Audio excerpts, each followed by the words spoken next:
So what we have here is a door latch that is actually off of a Maserati Grandsport, but it is very similar to many Ferrari and Maserati door latch mechanisms. On it, it has cable-operated door locks, and it also has the master release that opens the latch. Go ahead and demonstrate that latch. Right now the unit is latched, and it has two latch positions. Right. And that can be released from this lever here. Right, you just push down that lever and it releases it, okay? Now that's all mechanical, but the unit also has some other electrical features. Go ahead and describe that, Matt. There's an electrical motor inside that does the locks. So it's now locked. If I do this, it will not unlatch. And then if I go the opposite direction, polarity reversing motor, and there you go. Now I can unlatch it. All right, great. And there's 3 micro switches inside. We're going to demonstrate those real quick.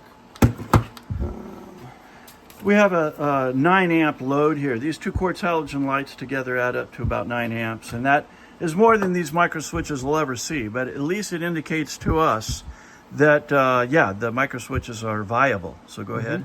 So there's 4 pins here that correspond to the micro switches. The first 2 we should have lights on. These are normally closed. So there we go. That one works. That one works. This one is going to be normally open, so no light. And normally closed, lights on. Okay. Now when we latch it into the next position, all of those change. This one no longer has continuity, the first one. Second one still does. And the last 2 remain the same.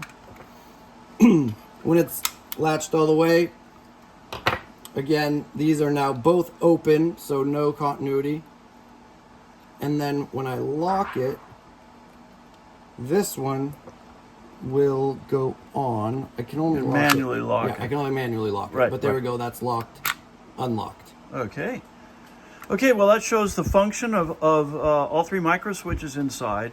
Once again, the motor is used only for the locks, not to open or close, not to latch or unlatch the door itself. So this double latching door lock right there is manual only, and it has 2 positions, partially closed and fully closed, which is of course read by the micro switches, which we've just shown.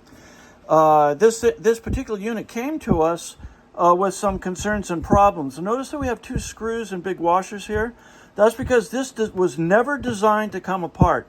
We had to drill off the heads of rivets here in order to access the inside, and now we've replaced them with, what are they, 3 5mm screws or something? Something like that. Yeah, self-tapping screws. So just as good as it was before, except now it's internally accessible in case we should ever have to change that.